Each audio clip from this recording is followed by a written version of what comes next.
right, hey, welcome to another Lost in the 80s podcast. I'm Brett Yost, or Bretman. And I'm John Bryan, known as Johnny B. And guess what it is? Guess what time it is? It's time for another trip down memory lane to our favorite decade, the 80s. That's right. We want to welcome you out to our podcast where we talk about all things 80s. And we're going to have a great trip down memory lane today. This one may take some of us back to junior high, possibly 6th grade, 5th grade. Maybe. It just depends. Because we're going to go back. We're going to jump right into it because this is one I'm excited about. We like to talk about some of our influential albums that we listened to, growing up, and things that really impacted us as we grew up. And today we're going to hit one that really hit home for me, Night Ranger and their album Midnight Madness. That's right. This beautiful cover with the band all right there on it. Got Jack Blades up there. Over here, Jeff Watson, Alan Fitzgerald, Kelly Kagi, and Jeff Watson right there. That's right. Or Brad Gillis, excuse me. I already said Jeff Watson. Now, Night Ranger's been one of your favorite 80s bands of all time. Is that correct? That is correct, sir. How many times have you seen them in concert? I have seen them three times, and it was going to be 4 times this summer. In September, they were going to tour with Sammy Hagar, but that just got canceled yesterday officially. So that sucks. It might be another year before I see him again. I would have gone to that one with you. Oh hell yeah! And Whitesnake was with him too, so it was just 80s overload. Man. Dude. That would have been a hell of a concert. I was so pumped for it, and I had good seats and everything. Now I gotta do it all over again whenever they decide to do the tour again. That sucks. So probably 2021 instead. But I digest. So at least 3 times, and the last time they were playing near here in Idaho up at Fort Hall. Got to meet the band. Nice. Of course, times change. A couple band members are different now than that are on the cover here to the album. But they're the coolest guys. I've had a good time talking with them, and they remember playing up here, that kind of thing. But yeah, Midnight Madness. This is the album that broke Night Ranger through the big time, and thanks to MTV. They had a couple big hits, and I remember one hit that just blew my mind. That I was just watching this band with a ton of energy in their videos, and it was "You Can Still Rock in America." Oh yeah. I still remember, back in the day when cable was new, MTV was it wasn't so new when Night Ranger came out. It'd been going for a little bit, but I remember these videos coming out from Night Ranger and taking notice of the band and the great sound that they had. Right? I mean, they're there. They're bouncing all around the screen. They're playing their instruments, just getting into their music, and I thought, these guys are cool. Oh, yeah, yeah. Of course, back, this is 1983 we're talking about here when the album came out. And I remember seeing Jack Blades. He's up there playing his bass, and he's got the bandana, puffy long hair going on. It was like this guy's got the perfect rock look, Oh, yeah. Yeah, they were, but they were also, they were a typical 80s band for their area. They established themselves, but they also had that definite 80s feel to them. Oh, yeah, absolutely. You had your mix of the hard rocking songs, loud, crunchy guitars, to the sweet keyboard pianos going, which we'll get to in a second here. So, they covered it all in the 80s, and that's one of the things I love about Night Rangers, that their music, to me, still to this day, is just, it transcends a lot of music that's been made ever since. Oh, yeah. So I'm just a fan of it. But I'd say, we talk about their big hits, of course. Rock in America, You Can Still Rock in America was that's their anthem, basically. Every 4th of July celebration that's played all over when the fireworks are going off. Oh, yeah. It's that patriotic boom, boom, boom. Yeah. And, like I said, high energy song, just gets you all stoked. Then there's another song I really love by him. It's called When You Close Your Eyes. Yeah, I really like When You Close Your Eyes. It's a great song. Oh, those lyrics were just, until you been in a relationship and you break up with somebody, you kind of really, those lyrics resonate with you a lot more. Well, I think that it also has to do with when you're young and you listen. Young love, when you listen to those songs, they have a whole lot more meaning than maybe they would have if we listened to. Well, I'm not talking about when we learned about love in the back of the Chevrolet. That part, yeah, I learned about that one a little later. Yeah. But for this song, when you close your eyes, do you still dream about me? That's the main lyric of that. And that was just always a great breakup song. So, some girl dumped me. I was like, I bet you when you close your eyes, you're still thinking about me, type of thing. And it had so much meaning for us back then. It's like these relationships, they probably didn't mean a whole lot, because it's young love, you're kids, you're in high school. I was still afraid of girls back in 1983, that's junior high. I was on the other side of the gymnasium. But I remember listening to these songs, Close Your Eyes, and, those meanings, they had a huge impact on you. Oh, yeah. Absolutely. You felt like they were singing about you and directly to you. So...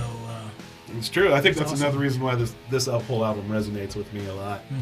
And of course, we can't talk about this album without talking about their biggest hit ever for their career, the infamous power ballad "Sister Christian." Yep.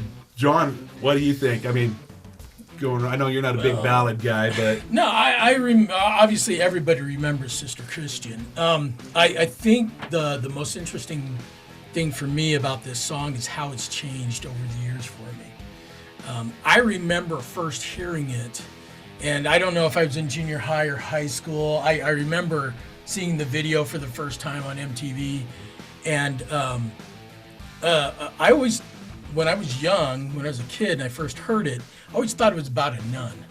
Because it said Sister Christian, and I was like, oh, well, it's a sister and she's a Christian, and so it must be about a nun. And so I had this weird idea in my head that it was like it was a song about a nun, and I was like, oh, is she trying to have a relationship or something, or is she regretting becoming a nun and she can't have can't have a boyfriend or a husband?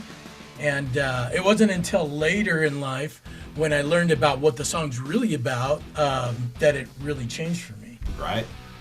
That song, I'm the same way. When it first came out, I thought it was about a nun, and then the video, I remember, it seemed like she was in like a private, Catholic school girl. Yeah. School girl, so I was just like, oh, so she's going to school to become a nun, that kind of thing. And I remember Kelly Kagi, the drummer / one of the singers from the band, he said, he was writing it about his sister. Exactly. But anyways, you talk about a song, though, that just does not get old. I mean, we're sitting here nearly, 1983, now we're 2020. Yeah. I don't want to do the math. The 30-year anniversary will be coming on. Or no, 40 years. Sorry. Years old, yeah. Shows I how didn't want to good do I'm the in math because the gray and the beard will give it away how old we are. Damn, 40 years coming but up. I mean, you hear it and it's still fresh. It doesn't even have like an 80s sound to it like a lot of 80s songs did. Yeah. With the synthesizers, because it's the piano and then the band with the guitars and stuff, and there's nothing about it that really makes it. So I guess you could call the songs timeless. There we go. That's the word I'm trying to Timeless song. Yep. And the great thing about this album too is, of course, they had their hits, and then there's also the songs that weren't hits that you and we always enjoy about a lot of the albums that we talk about in the 80s are the songs that weren't hits. Yep. Now one of them is Rumors in the Air, which is they play that all the time in their concerts, and I got some airplay and stuff, but it wasn't like a big song for them back then. But as time went on, they went popular. But my personal favorite off of that is Touch of Madness. I don't know if you remember it, but the album starts out and it's like this little kid juke, what's that called? Jack in the Box. But it's playing that Are You Sleeping? Are You Sleeping, Brother John? Brother John. Yeah, but it's like a Jack in the Box sound. Uh-huh. And then it just kind of winds down, and then the guitar just and it just I don't know what that is, but when I first heard that song, I was just like, holy, that was cool, man. And it just goes into this rocking song, and it just I don't know, it just moves me. And I know a lot of their concerts, they've opened up with that song. I mean, that if you want a song that gets you out of your seat at a Night Ranger concert, that's going to be the one that pulls you up out of it.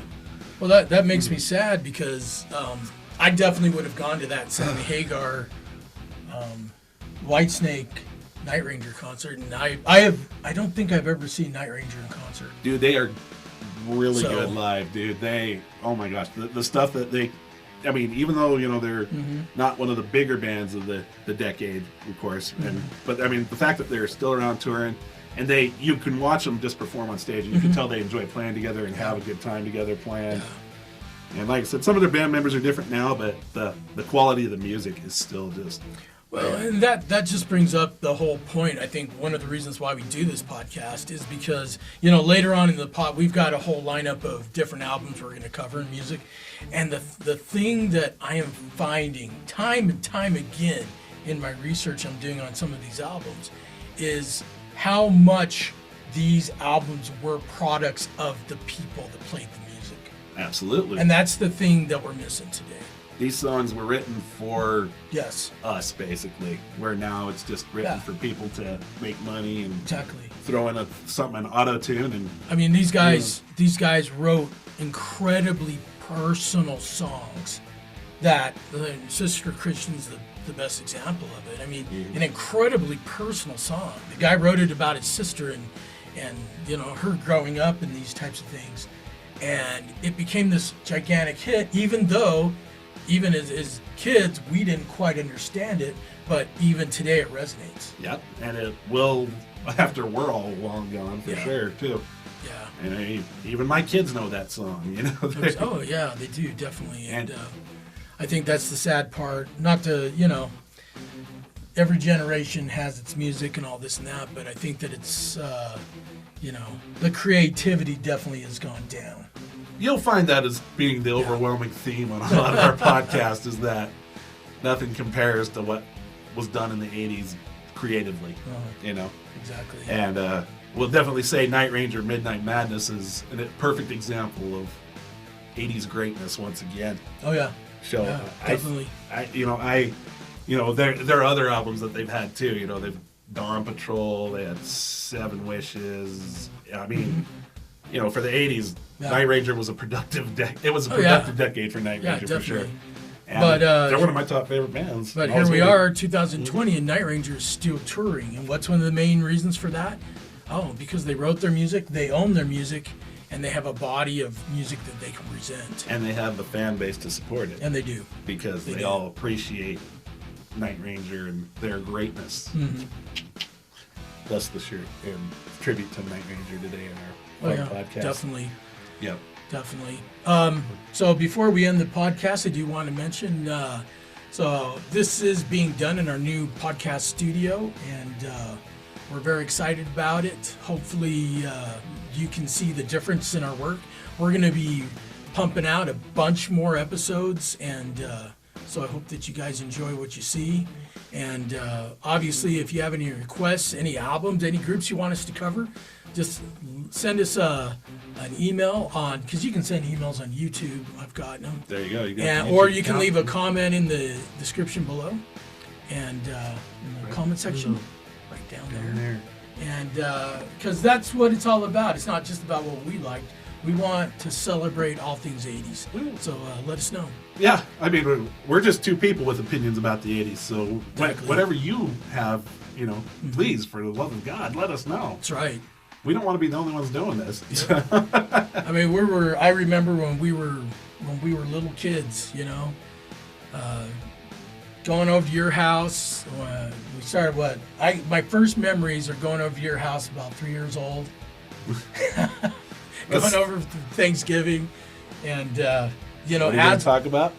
no, I'm not going to talk Okay. about that. All right. But I'm just saying that I remember us growing up together, and then when we started hitting, you know, that age where music became important to us, you know, we really began to share a lot of that, and we love a lot of the same music today. Well, and it's funny with that too, because we, hopefully not to go too much of a tirade here with the time, but even though we have our music taste both went kind of this way for the 80s music, you know, I went rock, you went more kind of more pop, new wave. New wave, yeah.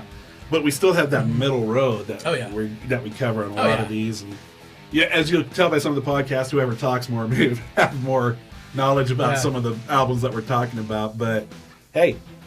I think we should probably wrap this up because we're about out of time right Let's now. go ahead and we'll wrap it up. And just want to thank you again for listening to the Lost in the 80s podcast. I'm Johnny B, I'm the Bretman. and we will catch you later.